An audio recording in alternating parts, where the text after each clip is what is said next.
everyone, it's Jay the Nerd here. Make sure you hit the subscribe button down below to get all the nerdy content you'll ever need every Wednesday and Saturday.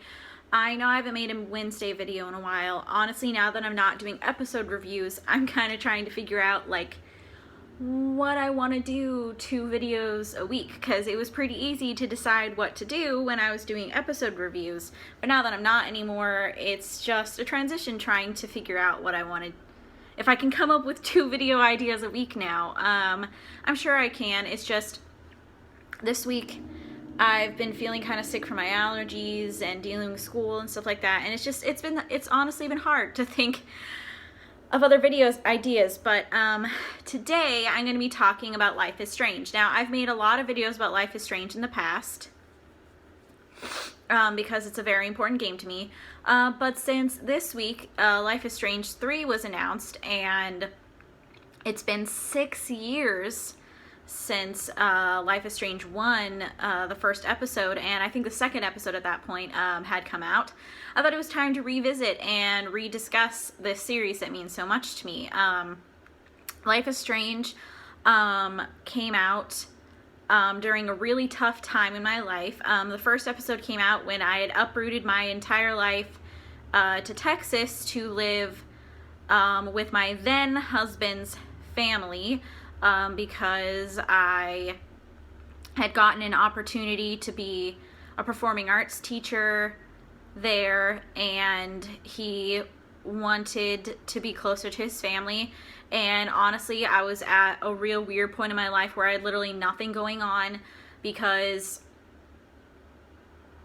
I thought I was going to be, moving to New York to go to performing arts college, and I decided not to because I was married.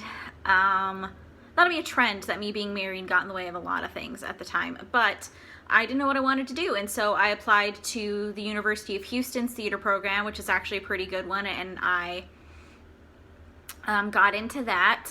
And then I was going to teach some basic performing classes at this performing arts center in Houston.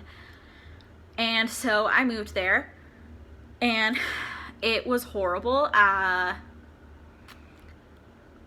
My husband at the time let the fact that he was with his family be an excuse to do nothing. And I was basically stuck in a place I didn't know, with no one that I knew, with a husband who didn't try and help support me whatsoever. Not that I need anyone to support me, but he was my husband. We were supposed to be a team. And that performing arts job turned out to be basic nothing, where I went once a week and got paid almost nothing. I think I made a total of $60 in the 3 months that I was there. If that tells you anything, that I was pretty much lied to about the amount that I would be working. Anyways, it was a bad time, and the first episode came out in January, around the time when I got to Texas, and that was something that excited me and kept me going a bit. And then in March, we split out of nowhere for many, many reasons, and I had to, in the middle of the night, pack up as much as I could into my backpack, my carry-on backpack, and get a flight from Texas to California, where I used to live, where my family is. And so it was a crazy time where I was trying to navigate a divorce between someone who lived in an entirely different state, trying to navigate getting my stuff back from someone from an entirely different state, because it's not like I could afford to fly all the way to Texas again to find a way to get my stuff. And he was not very accommodating, and it was a freaking stressful fucking nightmare that took over a year for the divorce to be finalized, because it was just a nightmare for many reasons. But during that time, I had Life is Strange to look forward to. The episodes came out in 2015, from January to October, and 2015 was probably the worst part of the whole divorce, getting my stuff back mess. And anyway, it was something for me to look forward to something to make me happy. And it was just so much fun, and it meant everything to me to have something to look forward to theorize in between episodes, and it was honestly there for me at a point when I really, really needed something good to happen. And it was just there for me when I needed it most, and because of that, it will always be one of my favorite games of all time. And that's not the only reason, just because it was there for me, but also just because I love the characters. I see myself a lot in Max, and Chloe is just one of my favorite video game characters of all time. I'm so freaking in love with her, the biggest crush on her in the world. And the emotional stuff that they dealt with, and the mystery, and the time travel, and just everything. I loved it so much. And then Before the Storm came out, which was a treat for all of us fans to get to see Chloe and Rachel's relationship before, inevitably, but what happened to Rachel.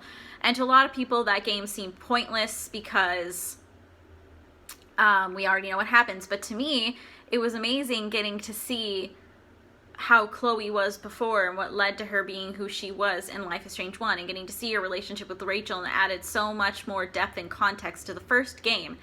And just, I spent the whole time playing Life is Strange 1 hoping that I would have a best friend like Chloe someday, and luckily I do now.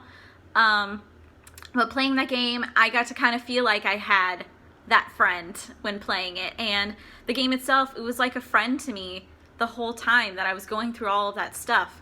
And I just feel like that game had such powerful messages and relationships in it and characters, and it just connected so deeply to the fans, and that's why it's so beloved. There are people that complain about, you know, how the mouths don't match the words, or that some of the dialogue is cringy, which anyone who says that, I would like to remind you of all the cringy shit you probably said when you were in high school. And the fact that it took place in 2013 when a lot of that slang was still there. So criticize it all you want, but I know I said some cringy shit as a teenager, and you probably did too. They were trying to be realistic in that. And no matter, you can throw all the complaints at me all day. It's obviously not a perfect game. It came out in 2015 when there were still imperfect things about gaming, and there still always will be some imperfect things about gaming, but I love it, and I will always love it, and I'll probably replay it until the day I die, because I love it that much, and it means so much to me.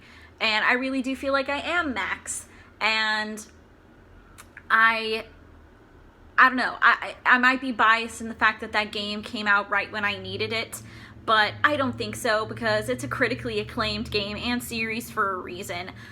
No matter what you have to say about it, it meant a lot to a lot of people, and it's popular for a reason. And it's hard to even find the words to describe how much I love that game and how much it means to me. And I encourage everyone to play it who hasn't, because it's just amazing, and I will always love it. And I can't wait to play the remastered version of it when Life is Strange 3 comes out, and I can't wait to play Life is Strange games forever, honestly. I hope they keep making them. That's it. It got a little rambly, but I kind of knew that was going to happen because I have a lot of feelings about this game. But that's it, and I will hopefully see you on Wednesday if I can think of more video ideas. Bye.